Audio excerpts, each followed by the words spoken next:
everyone on this earth wants to live a happy life. ప్రతి ఒక్కరు ఈ భూమి మీద సంతోషకరమైన జీవితం జీవించాలని ఆశపడుతూ ఉంటారు. 7 steps for happiness. సంతోషంగా ఉండడానికి 7 మెట్టులు. First one, please write it down. మొట్టమొదటి రాసుకోండి. Trust in God. God is the one who blesses you. God is the one who created this whole universe. ఏ దేవుడైతే నిన్ను తయారు చేశాడో, ఏ దేవుడైతే నిన్ను దీవిస్తున్నాడో ఆయన యందు నీవు నిన్ను నమ్మికించేవారిగా ఉండాలి. The first one, we need to trust in God. మొట్టమొదటి మాట ఏమనగా దేవుని యందు నమ్మికించేవారిగా మనం ఉండాలి. Proverbs 16:20, John chapter 14 and Philippians chapter 4 verse 6 and 7, Matthew chapter 6 25-32. నమ్మిక ఉంచాలట. In money some people trust. నువ్వు డబ్బునందు నమ్మిక ఉంచినట్లయితే నీ డబ్బుతో నువ్వు పరుపు కొనగలవు కానీ పరుపు మీద నిద్ర కొనలేవు. నీ డబ్బుతో పుస్తకాలు కొంటావు కానీ పుస్తకాల్లో ఉన్న జ్ఞానాన్ని నువ్వు కొనలేవు. నీ డబ్బుతో నువ్వు ఇల్లు కొనగలవు కానీ ఇంట్లో ఐక్యత కొనలేవు. నీ డబ్బుతో నీవు ఒక మనిషిని పనిలో పెట్టుకోగలవు కానీ ఆ మనిషి హృదయాన్ని నువ్వు జయించలేవు. డబ్బుతో ఈ లోకంలో ఎన్నెన్నో వస్తువులను నువ్వు కొనగలవు కానీ ఆ వస్తువులు చేసిన వాళ్ళ హృదయాలను నువ్వు గెలవలేవు. డబ్బుతో వాయిద్యాలను కొనగలవు కానీ వాయిద్యం వాయించే కళను నువ్వు కొనలేవు. డబ్బుతో ఈ లోకంలో ఉన్నటువంటి అనేక విషయాలను సొంతం చేసుకోగలవు. డబ్బుతో 10 పాపాలు ఎక్కువ చేయగలవు కానీ పాపాన్ని తీసేసుకోలేవు. నీలో ఉన్న శాపాన్ని తొలగించుకోలేవు. డబ్బు ఉండడం తప్పు కాదు. దేవుడు అన్నాడు ధనము కలిగి ఉండమన్నాడు. బైబిల్ రాస్తుంది ద్రవ్యము కలిగి ఉండటం మేలే అన్నాడు. ఏ కష్టము చేసినా లాభం వస్తుందన్నాడు. 6 రోజులు కష్టపడండి, 7వ రోజు విశ్రాంతి తీసుకోమన్నాడు. అంటే కష్టపడితే లాభం వస్తుందని దేవుడే చెప్పాడు. కష్టపడి పనిచేయమని చెప్పింది దేవుడే. నీ కష్టార్జితం ఆశీర్వదించమని ప్రార్థన చేసుకోవాలి. మన కష్టార్జితం మన ఇంట్లో మన కుటుంబంలో నిలబడాలని ప్రార్థన చేయాలి. మన కష్టార్జితం రోగాల పాలు కాకుండా, హాస్పిటల్ పాలు కాకుండా, అన్యుల పాలు కాకుండా, అక్రమార్కుల యొక్క పాలు కాకుండా, మోసగాళ్ళ పాలు కాకుండా నీ కష్టార్జితం నీకు నిలబడే రోజు వచ్చునుగాక. నీ ప్రార్థనా పాయింట్స్లో ఇది ఖచ్చితంగా ఉండాలి. నేను కష్టపడింది అది అన్యుల పాలు కాకుండా, లోకం పాలు కాకుండా దాన్ని స్థిరపరచుము దేవాన్ని ప్రార్థించినప్పుడు ఏదో ఒక రోజున నువ్వు బహుగా దీవించబడే రోజు రాబోతుంది. ఆమేన్. సో రెండవదిగా మన జీవితాల్లో సంతోషంగా గడపాలనుకున్న వారు చేయవలసింది ఎంజాయ్ ద స్క్రిప్చర్స్, అంటే delight in the scriptures. First Psalm 1 మనం చదివినప్పుడు 1వ కీర్తన, దుష్టుని ఆలోచన చొప్పున నడువక, పాపుల మార్గం నిలువక, అపహాసకులు కూర్చుండు చోటున కూర్చుండగా యెహోవా ధర్మశాస్త్రమునందు ఆనందించు ధ్యానించువాడు ధన్యుడు. అతడు నీటి కాలంలో ఎవరు నాటబడినదే ఆకు వాడక తన కాలమందు ఫలమిచ్చే చెట్టు వలె ఉండను. అతడు చేయనిదంతయు, మనం ఏది చేసినా ఏమవ్వాలి? సఫలమా విఫలమా? మనం చేసేదంతా సఫలమవ్వాలంటే దేవుడు చెప్పిన ఈ మాటలు తప్పనిసరిగా మీరు పాటించడానికి ప్రయత్నం చేయండి. అతను ఏం చేయాలట? దుష్టుని ఆలోచన చొప్పున నడవకూడదు. రెండవది పాపులు నిలబడే మార్గంలో నిలబడకూడదు. మూడవదిగా అపహాసకులు కూర్చుండి ఇతరులను అపహాసం చేస్తున్న దగ్గర కూర్చోవద్దు. నెక్స్ట్ ఏం చేయాలి అంటే యెహోవా ధర్మశాస్త్రం, అంటే దేవుని మాటలు, దేవుని వాక్యము, బైబిల్ వాక్యము చదువుతూ దివారాత్రులు ధ్యానించుచు ఆనందించువాడు అన్నాడు. ఊరికే ధ్యానిస్తారు కొంతమంది, కానీ ఆనందించుచు ధ్యానించువాడు అంటే మీరు భోజనం ఎలా చేస్తారు? ఆనందిస్తున్నా బాధపడుతూ? పాడు, దీన్ని రోజు తినాలా, రోజు ముద్ద ఇలా కలపాలా, కూర ప్లేట్లో వేయాలి, ముద్దను కలపాలి, మళ్ళీ పైకి కిందకి పైకి కిందకి, నోటి దగ్గరికి తీసుకురావాలంటే దేవుడు పైన ఉండాడు. సోమరిపోతూ కనీసం తినడానికి కూడా ఏడుస్తున్నావు నువ్వు అని చెప్పండి. తినేటప్పుడు అందరూ ఎలా తింటారు చెప్పండి? ఆనందంగా. చిన్నపిల్లలు చాక్లెట్లు ఎలా తింటారు? ఆనందంగా. ఐస్ క్రీమ్ తినేటప్పుడు వాళ్ళ ముఖంలో ఆనందంగా అనిపిస్తుంది. మరి బైబిల్ చదివేటప్పుడు ఎలా చదవాలట? బైబిల్ చదివేటప్పుడు ఆనందంగా చదవాలట. సంతోషంగా తీసుకొని భోజనం చేసినప్పుడు, నీకు ఇష్టమైన భోజనం చేసినప్పుడు ఎంత ఆనందంగా తింటావో, ఎంత ముఖం మీదకి నవ్వొద్దన నవ్వొస్తూ ఉంటుంది మీకు ఇష్టమైన కూర ఉంటే. అక్కడ ఒకవేళ మీకు ఇష్టం లేని కూర మేము వడ్డించామనుకోండి, అది ఏం కూర అని అడుగుతారు. కాకరకాయ అన్నాం అనుకోండి, మొహం వెంటనే మాడిపోతుంది. కానీ మీకు ఇష్టమైన కూర మేము చెప్పగానే ఎక్కడ లేని నవ్వు, సంతోషం కలుగుతుంది. దేవుని బిడ్డలారా, బైబిల్ చదివేటప్పుడు అలా చదవాలట, ఆనందముతో చదవాలి. అబ్బా, నా దేవుని వాక్యము ఈరోజు నేను చదువుతున్నానని. మీకు ప్రియమైనటువంటి వారు ఎవరైనా ఒక మెసేజ్ పంపించారంటే అన్ని మెసేజ్ల కంటే ముందు ఏ మెసేజ్ చూస్తారు మీరు? మీకు ప్రియమైన వారు ఎవరున్నారో వాళ్ళ మెసేజ్ ముందు ఓపెన్ చేస్తారు. అందులో ఏమున్నాయా అని చూస్తారు, అందులో ఏం రాశారా అని చూస్తారు. ఇప్పుడు నేను చెప్తున్నాను, మనందరికీ ప్రియమైన వ్యక్తి ఎవరు? ఇందులో ఏం రాశాడా అని రోజు చెక్ చేస్తున్నావంటే తప్పనిసరిగా నీ జీవితం పైకి రాబోతుందని అర్థము. దేవుడు ఆశీర్వదించబోయే రోజు రాబోతుంది. బైబిల్ ఆనందిస్తూ చదవాలట. ఆనందిస్తూ సంతోషిస్తూ చదవడం ప్రారంభించాను. వాక్యమందు ఆనందించడం, అనుదినం వాక్యమందు ఆనందించడం. వాక్యంలో నుండి వెలుగు, వాక్యంలో నుండి స్వస్థత, వాక్యంలో నుండి విడుదల, వాక్యంలో నుండి జీవం, అన్ని వాక్యంలో నుండి వస్తున్నాయి. 119 కీర్తన 9వ వచనం 119వ కీర్తన టీనేజర్స్కి ఉపయోగపడుతుంది. 119:11 పెద్దలకు ఉపయోగపడుతుంది. నడి వయసులో ఉన్న వారికి, పెద్ద వయసులో ఉన్న వారికి ఉపయోగపడుతుంది. 119వ కీర్తన 105వ వచనం, నీ వాక్యం నా పాదమునకు దీపం, నా త్రోవకు వెలుగై ఉంది. ఏ త్రోవలో వెళ్తున్నా, ఏ మార్గంలో వెళ్తున్నా వాక్యం నేను కాపాడి నడిపించబోతుంది. నా వేదనలో నీ వాక్యమే నన్ను ఆదరిస్తుంది అన్నాడు 119వ కీర్తన 50వ వచనంలో. 119వ కీర్తన 100వ వచనం చెప్తుంది, నీ ధర్మశాస్త్రం ధ్యానిస్తున్నప్పుడు నా టీచర్స్ కంటే ఎక్కువ జ్ఞానం నాకు ఇచ్చావు ప్రభా అని చెప్పంటాడు. వాక్యము నీకు జ్ఞానాన్ని ఇస్తుంది. నెక్స్ట్ 3వదిగా రాసుకునండి, if you want to live a happy life on this earth, live righteously. నీతిమంతులుగా జీవించాలి. నీతిమంతులుగా జీవించడానికి యేసు రక్తం మన నీతిమంతులుగా మారుస్తుంది. యేసుక్రీస్తు రక్తంలో కడగబడిన తర్వాత రక్షణ ఆనందం కలిగింది. ఈ రక్షణ ఆనందం వచ్చినప్పుడే నేను డిసైడ్ అయ్యాను, అంతవరకు నేను పైలట్ అవ్వాలి, డబ్బు సంపాదించాలి, మా పేరెంట్స్కు సహాయం చేయాలి, ఎవరైనా చర్చ్ కట్టుకుంటే నేను వారికి సాయం చేస్తాను, సేవ చేసే వాళ్ళకి సాయం చేస్తాను, కానీ నేను మాత్రం సేవ చేయను, నేను పైలట్ అయి నేను డబ్బు సంపాదిస్తాను అనుకున్నాను. అయితే నా ఉద్దేశము వేరే విధంగా ఉంది. దేవుడు నన్ను సేవ కోసం పిలుచుకున్నాడు, దేవుడు నన్ను సేవకు ఏర్పాటు చేసుకున్నాడు అన్న సంగతి నాకు తెలియదు. నా ఆలోచనలు వేరుగా ఉన్నాయి, దేవుని ఆలోచనలు వేరుగా ఉన్నాయి. దేవుడు నన్ను పట్టుకొని తాకేంత వరకు నాకు అసలు మనసే లేదు సేవ మీద, పరిచర్య మీద. అయితే ప్రభు నన్ను తాకినప్పుడు రక్షణ ఆనందం ఎప్పుడైతే వచ్చిందో, ఏ రోజైతే నేను ఏడ్చి మారు మనసు పొంది పరిశుద్ధాత్మతో నింపబడ్డానో, తాకబడ్డానో, పశ్చాత్తాపడ్డానో, పాపంలో ఒప్పుకున్నానో, ఆ రోజు తెలియని ఆనందం, సంతోషం. ముఖమైతే ఏడుస్తూ ఉంది కానీ గుండెల్లో తెలియని ఆనందం. పేపర్ తేలిపోతున్నట్టుగా, ఒక పేపర్ గాల్లో తేలిపినంత తేలిక అనుభూతిని నేను పొందాను. బరువంతా నన్ను విడిచిపెట్టిపోయింది. ఎక్కడ లేని ఆనందాన్ని, సంతోషాన్ని పొందుకున్నాను. అది తిన్నప్పుడు దొరకని ఆనందం, ఎలాంటి వస్త్రాలు ధరించినటువంటి ఆనందం దొరకదు, ఎంత డబ్బు చేతికి వచ్చినా అటువంటి ఆనందం దొరకదు, ఎన్ని వస్తువులు కొనుక్కున్నా ఈ ఆనందం దొరకదు. ఇది ఎముకల్లో, నరాల్లో, రక్తంలో, మరి ఆత్మలో, మనసులో గొప్ప తెలియని ఆనందాన్ని దేవుడిచ్చాడు. దీనిని రక్షణ ఆనందం అన్నారు. ఈ ఆనందం పొందుకున్న వాళ్ళు ఎంతటి వారైనా దేవుడు చెప్పిన మాటకు లోబడతారు. వాళ్ళు డాక్టర్స్ కానివ్వండి, యాక్టర్స్ కానివ్వండి, సైంటిస్టులు కానివ్వండి, ప్రపంచంలో ఎంత గొప్పవారైనా ఈ ఆనందం ఎప్పుడైతే రుచి చూస్తారో వారు దేవుని చిత్తం చేయడానికి నిర్ణయించుకుంటారు. మరి ఆ ఆనందాన్ని అందరికీ పంచాలన్న గొప్ప కోరిక దేవుడు నా హృదయంలో పెట్టాడు. Righteous living, that is only by the blood of Jesus. 1 యోహాను పత్రిక 1వ అధ్యాయం 9వ వచనం, 1 యోహాను 1:7 వచనం వల్ల ఈ నూతన ఆనందాన్ని మనం పొందుకుంటాం. యేసు రక్తం వల్ల అది నీకు ఇవ్వబడుతుంది. 4వది రాసుకునండి, వర్షిప్ గాడ్ రెగ్యులర్లీ. ఎప్పుడు ఎక్కడికి వెళ్ళినా రెగ్యులారిటీ అనేది ఒకటి ఉండాలి. Always continue to worship God. When ever you get a time, join in worship. Start worshiping God. Lift up hands and praise the Lord for 5 minutes or 10 minutes. Whenever we worship, ఈ ఆరాధన చేస్తున్నప్పుడు, ప్రార్థనలు చేస్తున్నప్పుడు ఇది ఒక కండిషన్గా పెట్టాడు ప్రభు. ఇది కండిషన్గా పెట్టబడింది కాబట్టి ప్రతి క్రైస్తవుడు ఆదివారం ప్రార్థనకి వెళ్ళిపోతాడు. విశ్రాంతి దినంలో ప్రార్థన చేస్తున్నారు, ఫాస్టింగ్ ప్రేయర్స్ చేస్తుంటారు. ఈ ప్రార్థన ఆరాధనలో ఏం జరుగుతుందంటే మన యుద్ధకు వచ్చిన అపవిత్రాత్మలో చీకటి శక్తులు పారిపోవడమే కాకుండా దేవుని మంట మన గుండెల్లో మండుతూ ఉంటుంది. The next one, the 5th one, keep a clean conscience. అంటే నిర్మలమైన మనస్సాక్షి కలిగి ఉండడానికి ప్రయత్నించిన వాళ్ళు హ్యాపీగా ఉంటారట. హ్యాపీగా ఎవరు ఉంటారంటే 5వదిగా నిర్మలమైన మనస్సాక్షి, క్లీన్ కాన్షియన్స్. నేను ఒక మాట అడుగుతాను, మీరు చెప్పాలి. ఈ ప్రపంచంలో చాలా నవ్వుతూ సంతోషంగా ఉండేవాళ్ళు ఎవరు? చిన్నపిల్లలు ఎలా ఉంటారు? ఏడుపు వచ్చినప్పుడు కావాలని సాధించడానికి ఏడుస్తాడులే, కానీ ఆ ఏడుపు అయిపోయిన తర్వాత ఎప్పుడు ఏం చేస్తుంటాడు? సంతోషమే సంతోషం. ఆ చిన్నపిల్లలు ఉన్న ఆ స్కూల్లోకి మీరు వెళ్తే ఎంతసేపు నవ్వుతూ ఉంటారో. వాళ్ళు ప్రతిసారి నవ్వుతూనే ఉంటారు, సంతోషంగా ఉంటారు. మీరు 3rd క్లాస్ నుండి కింద క్లాస్కే చూడాలి, పై క్లాస్కి చూడదు. ఇంకా 3rd నుండి కిందకే, 2nd, 1st, ఎల్కేజీ, యూకేజీ, ఏదో ఒక కేజీ మీరు చూస్తూనండి, నవ్వుతూనే ఉంటారు. వాళ్ళ ముఖం నిండా కాంతి, సూర్యకాంతి కనపడినట్టుగా వాళ్ళ ముఖాల్లో ఆనందము, సంతోషం కనిపిస్తూనే ఉంటుంది. వాళ్ళు జాతి భేదం ఉండదు, కుల భేదం ఉండదు, ఆ తర్వాత ఇంటి పేరు భేదం ఉండదు, రంగు భేదం ఉండదు, స్త్రీ పురుషుల భేదం ఉండదు. నవ్వుతూనే ఉంటారు, సంతోషంగా ఉంటారు. అంటే వాళ్ళ మనస్సాక్షి ఎలా ఉంది? మనస్సాక్షి క్లీన్గా ఉంది కాబట్టి నవ్వుతూ సంతోషంగా ఉన్నారు.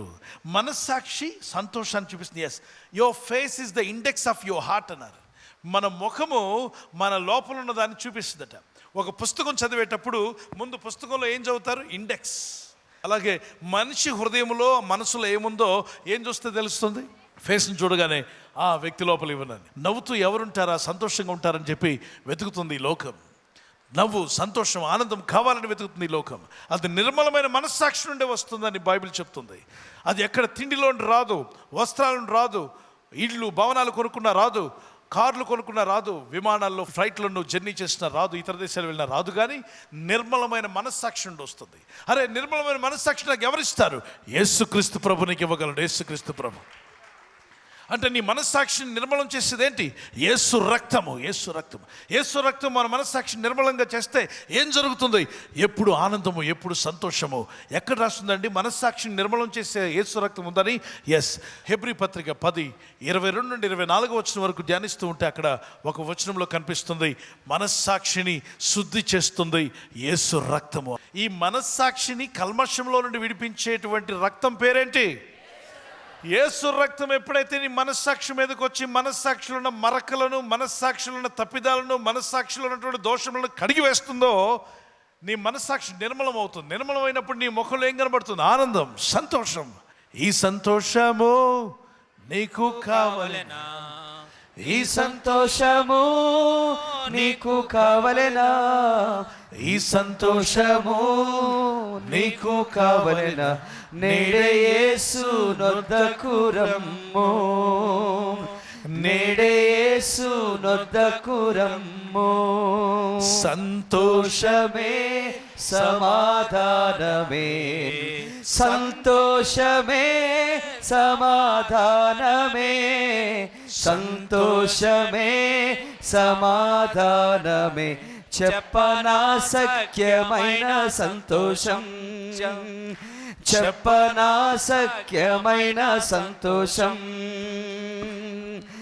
నా హృదయము వింతగా మారెను, నా హృదయము వింతగా మారెను, నా హృదయము వింతగా మారెను. నాలో యేసు వచ్చినందునా. ఎందుకు? నాలో యేసు వచ్చినందునా. కారణం ఏంటి? నాలో యేసు వచ్చినందునా. నా హృదయం, నా హృదయము వింతగా మారెను, నా హృదయము వింతగా మారెను, నా హృదయము వింతగా మారెను. నాలో యేసు వచ్చినందునా, నాలో యేసు వచ్చినందునా. తెరవబడెను, తెరువబడెను నా మనోనేత్రము, తెరువబడెను నా మనోనేత్రము, తెరువబడెను నా మనోనేత్రము.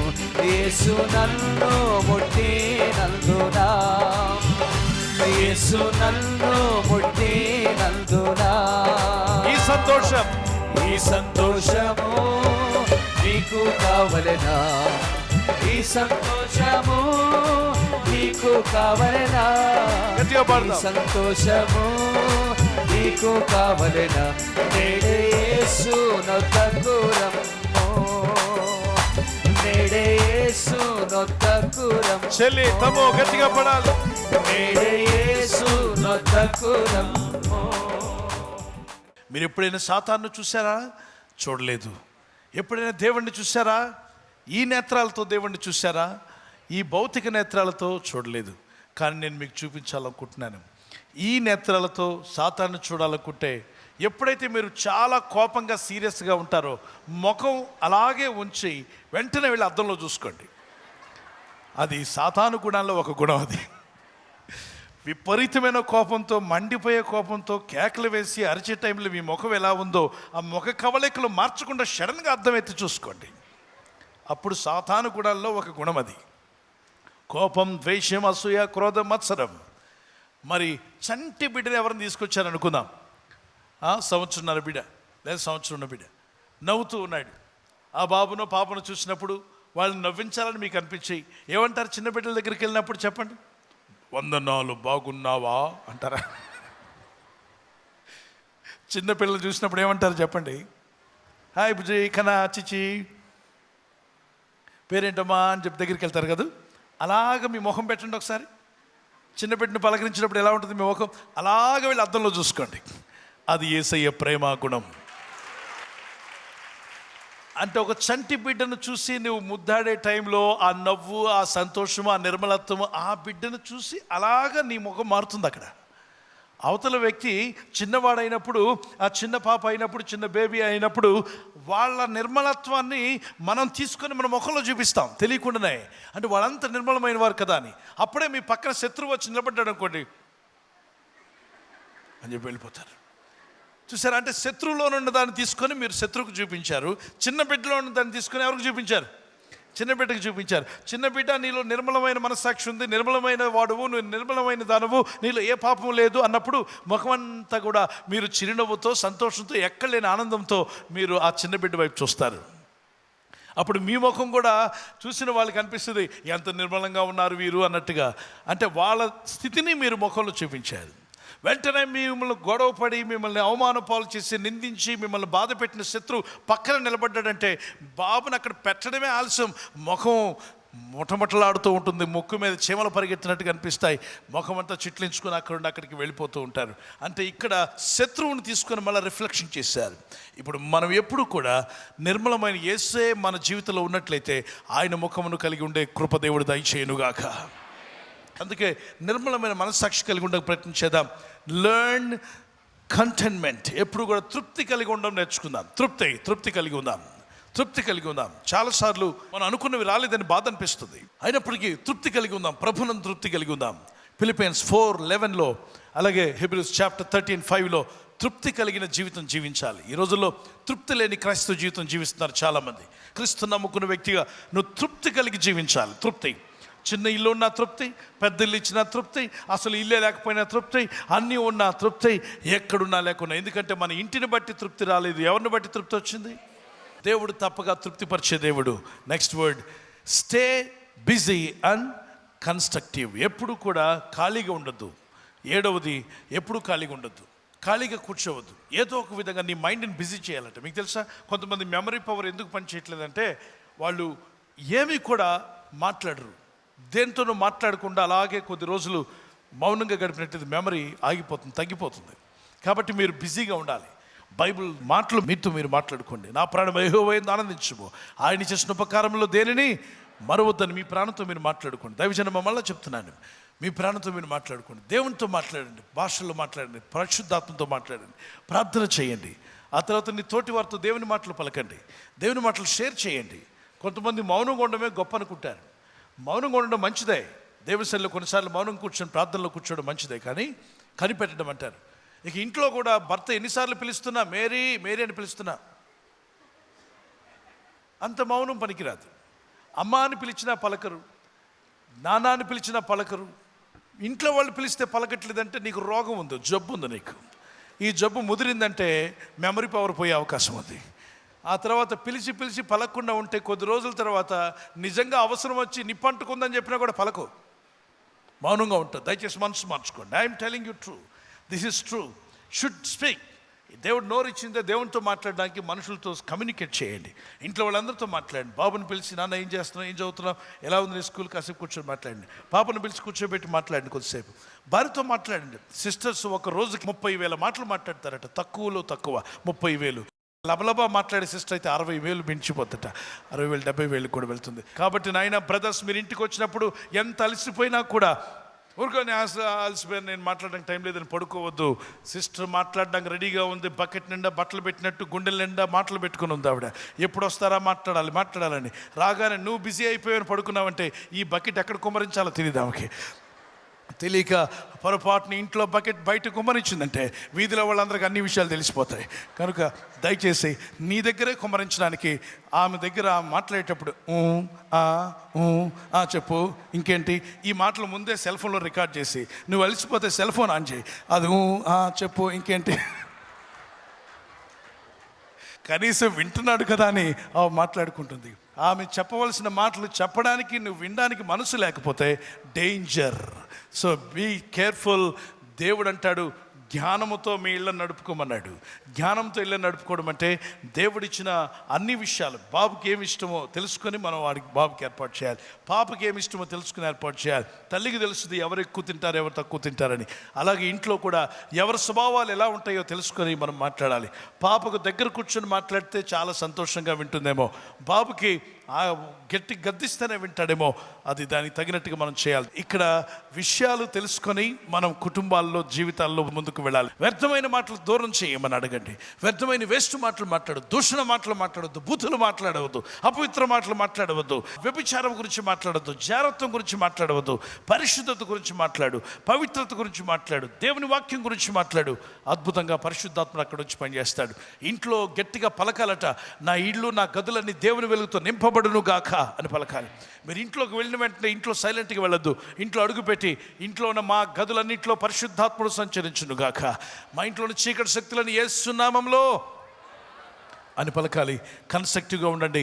వాక్యం చదవడమే కాకుండా వాటిని అమలుపరచడంలో ముందుంటకు ప్రభు మీకు కృపదయ చేయునుగాక. పరిశుద్ధాత్ముడు ఈరోజు 7 విషయాలు మీకు అనుగ్రహించి ఎల్లప్పుడూ ఆనందంగా సంతోషంగా గడుపుటకు శక్తిని, బలమును, కృపను ఆత్మదేవుడు మీకు మీ కుటుంబాలకు దయచేయునుగాక. ఈరోజు నేను సిద్ధపడుతున్నాను, ఈ దేవుని వాక్యానికి లోబడుతున్నాను, ప్రభు నన్ను ఎల్లప్పుడూ ఆనందించమన్నాడు. ప్రభువా నీలో ఎల్లప్పుడూ ఆనందిస్తాను అన్న వారి చేతుల పైకెత్తండి. ఏమున్నా లేకున్నా, ఏమిచ్చినా ఏమి ఇవ్వకపోయినా నీలో ఆనందిస్తాను తండ్రి అన్నవారు మీ చేతుల పైకెత్తండి. గుండె మీద ఒక చేయి పెట్టుకునండి, ప్రార్థన చేద్దాం. యేసయ్యానికి స్తోత్రం, పరిశుద్ధరానికి స్తోత్రం చెల్లిస్తున్నాను. ఏమున్నా లేకున్నా నిన్ను బట్టి నేను ఆనందిస్తాను ప్రభా, నీలోనే ఆనందిస్తాను. నాకు ఉద్యోగం ఉన్నా లేకున్నా, ఇల్లున్నా లేకున్నా ప్రభా, నేను అనుకున్నవి సాధించినా సాధించకపోయినా నిన్ను బట్టి నేను ఆనందిస్తాను. యేసయ్య, ఏ పనిలో నన్ను ఉంచినా అందులో నేను ఆనందిస్తాను తండ్రి. ఎక్కడ సేవలో ఉంచినా నేను ఆనందిస్తాను ప్రభా. పరిశుద్ధాత్ముడా తాకమని అడుగుచున్నాను. ఇదిగో నీ బిడ్డలకు నీ వెలుగు బలముగా వచ్చును గాక. పరిశుద్ధాత్ముడ బలముతో రండి, శక్తితో రమ్ము దేవా. అయ్యా, నా సంతోషం ఉద్యోగాన్ని బట్టి కాదు, నా సంతోషం ఇంటిని బట్టి కాదు, నా సంతోషం వాహనాన్ని బట్టి కాదు, నా సంతోషం యేసుక్రీస్తును బట్టి ప్రభు, దేవుని వాక్యమును బట్టి ఆనందిస్తున్నాను. నా సంతోషము అయ్యా నిన్ను బట్టే ప్రభు. ఆనందించుడి, మరలా చెప్పుదును, ప్రభునందు ఆనందించమన్నావు. అయ్యా నువ్వు ఎప్పుడు ఉంటావు తండ్రి. వస్తువులు ఉండొచ్చు పోవచ్చు, అయ్యా ఆస్తిపాస్తులు ఉండొచ్చు పోవచ్చు, కానీ ప్రభువా నువ్వు ఎల్లప్పుడూ ఉండే దేవుడవు తండ్రి. నీలో నేను ఆనందిస్తున్నాను, నీలోనే ఆనందిస్తున్నాను ప్రభా. Hallelujah, we thank you Lord my God. నీ కన్నీళ్లు తుడిచివేస్తాడు యేసయ్య, నీ దుఃఖమును సంతోషంగా మారుస్తాడు నా సహోదర సహోదరి. ఏ రోగంతో వచ్చినా యేసునందు ఆనందించు. రోగం నిన్ను వదిలిపోయే రోజు వచ్చింది, నీ సమస్యలు వదిలిపోయే రోజు వచ్చింది. నీ అప్పులు బాధలు తీర్చుకున్నట్టుకు దేవుడు ద్వారం తెరుస్తాడు. నీ అప్పులు తీరిపోయే రోజు రాబోతుంది యేసు నామములో. Lord fill them with the holy spirit.